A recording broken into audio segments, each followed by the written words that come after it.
మిథున రాశి, కన్యా రాశి ఈ 2 రాశులలో మీరు జన్మించారా?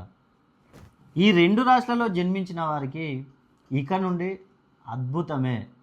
ఎందుకంటే ఈ 2 రాశులకు గనుక మనం చూసుకుంటే అధిపతి బుధుడు.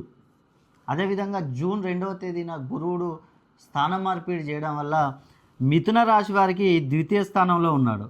అదేవిధంగా కన్యా రాశి వారికి లాభస్థానంలో ఉన్నాడు. కాబట్టి ఈ 2 రాశుల వారికి మంచి రైట్ టైం అనేది కొన్ని సంవత్సరాల తర్వాత వచ్చిందండి. కాబట్టి మీరు ఇక నుండి నూతనంగా ఏ వ్యాపారం చేయాలనుకున్నా కూడా అద్భుతంగా చేసుకోవచ్చు. మంచి లాభాలు వస్తాయి మీకు. అదేవిధంగా రుణ బాధలతో మీరు చాలామంది బాధపడుతూ ఉంటారు. అలాంటి వారికి రుణ బాధల నుండి విముక్తి పొందే అవకాశం. నూతనంగా మీరు పొలం కానీ, బంగారం కానీ, కొత్త వస్తువులు కానీ కొనాలనుకునే వారికి ఈ సంవత్సరం అద్భుతంగా ఉంటుంది, కొనుక్కోవచ్చు మీరు. అదేవిధంగా వివాహాలు చేసుకోవాలనుకునే వారికి కూడా ఇక నుండి అద్భుతంగా ఉండే అవకాశం.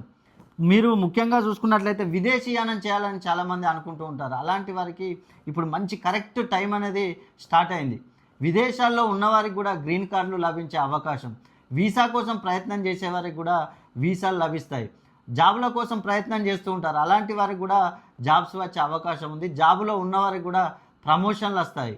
ముఖ్యంగా చూసుకుంటే కవులకు, కళాకారులకు కూడా ఈ సంవత్సరం అద్భుతంగా ఉండే అవకాశం ఉంది.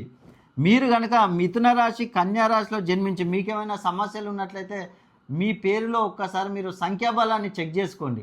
అంటే మీ డేట్ ఆఫ్ బర్త్ను పేరుని కనుక నాకు పంపించినట్లయితే 2 మెర్జ్ చేసి చూసి మీ పేరులో ఒక అక్షరాన్ని కనుక మార్చినట్లయితే మీ సంఖ్యాబలాన్ని పెంచినట్లయితే మీ పేరులో సంఖ్యాబలం 180 డిగ్రీస్ కంటే తక్కువగా ఉండకూడదు. అలా ఉన్నట్లయితే మీకు అనేక సమస్యలు. కాబట్టి మీ పేరులో సంఖ్యాబలాన్ని 320 డిగ్రీస్ పైన కనుక పెంచుకున్నట్లయితే మీకున్న ఎలాంటి సమస్యలైనా కూడా తీరిపోతాయి. కాబట్టి మీరు ఎక్కడున్నా ఒక్కసారి నన్ను సంప్రదించండి.